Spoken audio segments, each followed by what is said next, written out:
Assalamualaikum warahmatullahi wabarakatuh.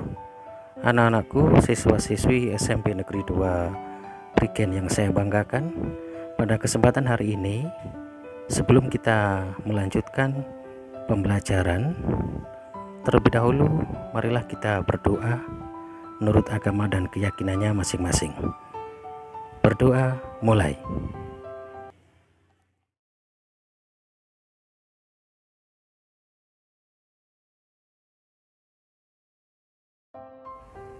Berdoa selesai. Terima kasih. Mari kita berlanjut untuk pembelajaran pada hari ini. Untuk lebih jelasnya, ikutilah penayangan slide yang sudah saya siapkan di layar HP atau laptop kalian masing-masing. Silakan diikuti, cermati, fahami. Suatu saat nanti ada LK atau lembar kerja sekaligus tugas untuk kalian yang harus dilaksanakan. Ikuti slide berikut, silahkan. Setelah kalian semua belajar tentang letak astronomis Indonesia, juga letak geografis Indonesia, serta letak geologis Indonesia, tentunya sebelum saya berlanjut akan mencoba untuk mengingatkan yang kemarin sudah saya berikan pertanyaan pada LK sebelum kegiatan berakhir. Misalkan, apa itu garis lintang, apa itu garis bujur, masih ingat kan? Kemudian apa itu garis lintang utara, apa itu garis lintang selatan, kemudian apa itu bujur barat, apa itu garis bujur timur, serta apa itu pengertian garis khatulistiwa atau ekuator atau lintang 0 derajat, serta meridian dan garis bujur 0 derajat. Masih ingat kan itu?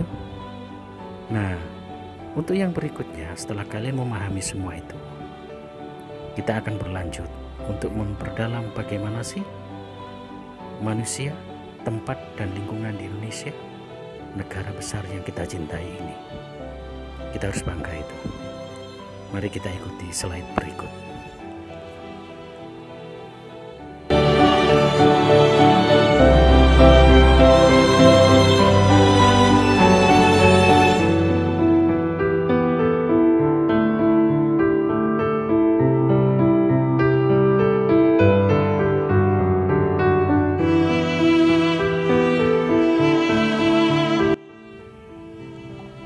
Pada slide tertulis di situ ada bab 1, manusia, tempat dan lingkungannya, di mana potensi besar wilayah Indonesia, terutama laut Indonesia, yang sungguh sangat luar biasa.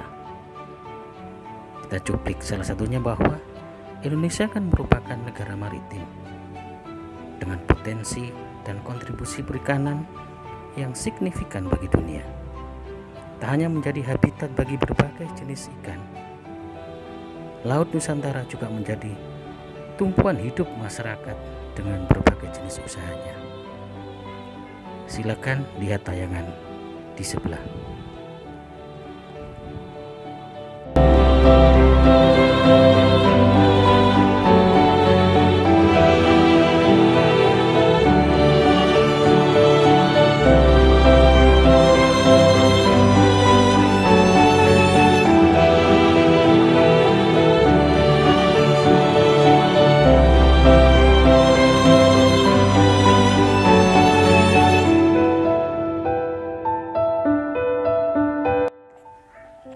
Tujuan dari pembelajaran kita hari ini: 1.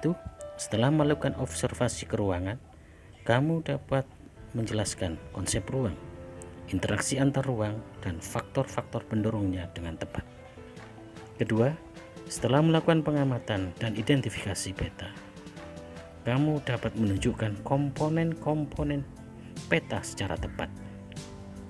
Yang ketiga, setelah mengidentifikasi dan menganalisis, kamu dapat mendeskripsikan kondisi alam, kondisi kependudukan, dan persebaran sumber daya alam di Indonesia dengan lengkap. Dan yang keempat, setelah mengidentifikasi kondisi geografis Indonesia, kamu dapat menjelaskan implikasi letak, luas, dan kondisi geologis Indonesia terhadap aspek ekonomi, sosial, dan budaya secara tepat.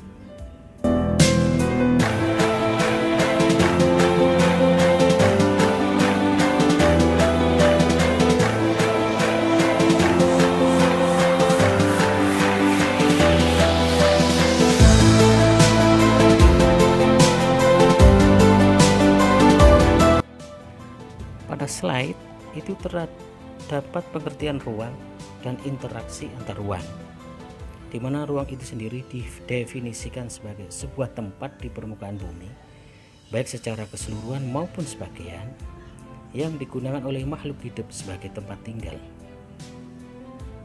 Faktor-faktornya yang mempengaruhi interaksi antar ruang, misalkan 1. Wilayah A menghasilkan sayuran, beda dengan wilayah B, di mana wilayah B menghasilkan beras.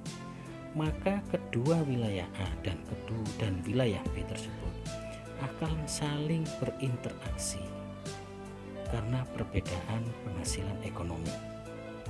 Nah, itulah yang dinamakan interaksi antar ruang. Contoh itu banyak faktor lain, misalkan wilayahmu menghasilkan apa yang di sini yang banyak. Faktor yang sangat perlu untuk menunjang kegiatan interaksi antar ruang, di mana ada sarana dan prasarana, terutama fasilitas jalan, itu sangat dibutuhkan. Untuk apa? Untuk mempermudah, mempercepat terjadinya sebuah interaksi antar ruang. Karena kendala akan transportasi, bisa jadi ekonomi agak sedikit tersendat. Contoh seperti di daerah Papua. Bayangin, misalkan kita butuh 1 sak semen 50 kilo itu, ada yang sampai jutaan. Bayangin, karena kenapa bisa mahal? Karena faktor transportasinya sulit, mahal. Maka itu sarana transportasi darat, laut maupun udara sangat dibutuhkan untuk memperlancar hubungan interaksi antar ruang.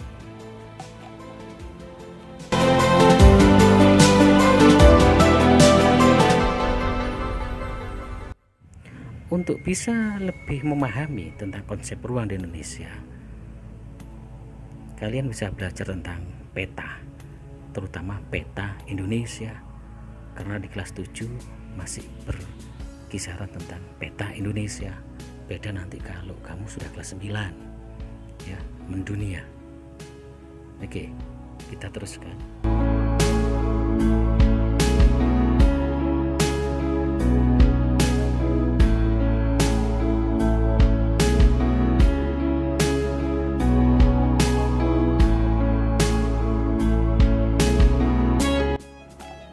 Silakan lihat slide itu. Di situ ada peta. Mungkin kamu sudah belajar di SD atau MI waktu kelas 6. Saya mengingatkan bahwa pengertian dari peta itu sendiri adalah suatu gambaran wilayah tertentu pada bidang datar dengan menggunakan skala-skala tertentu.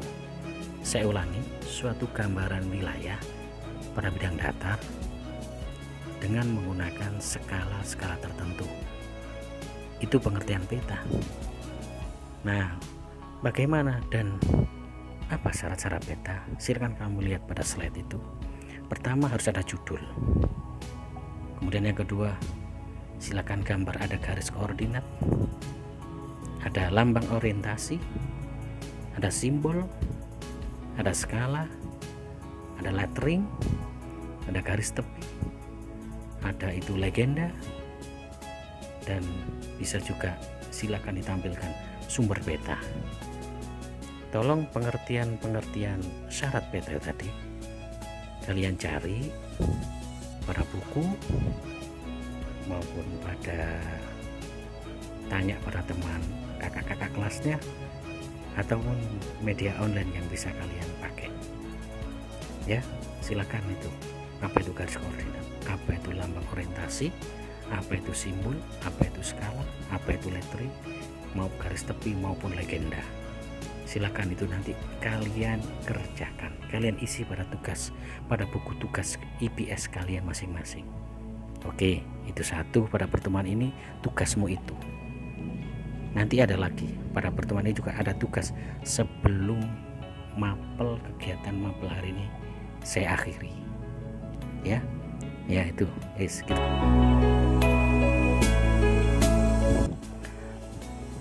Setelah kalian mengikuti kegiatan tadi, maka tugas kalian di rumah, satu, kerjakan pertanyaan yang saya tampilkan di slide satu persatu, individu tidak kelompok ya. Itu tugas individu tidak kelompok. Silakan nanti kalian kerjakan di buku tulismu, beri nama kelas, kemudian hari, tanggal dan bulan serta tahunnya, karena nanti memudahkan jika nanti ada jadwal untuk pengumpulan hasil pekerjaan ke sekolahan sambil kita menunggu jadwal untuk pengumpulan ke sekolahan. Oke, silahkan tetap semangat. Saya akhiri. Assalamualaikum warahmatullahi wabarakatuh.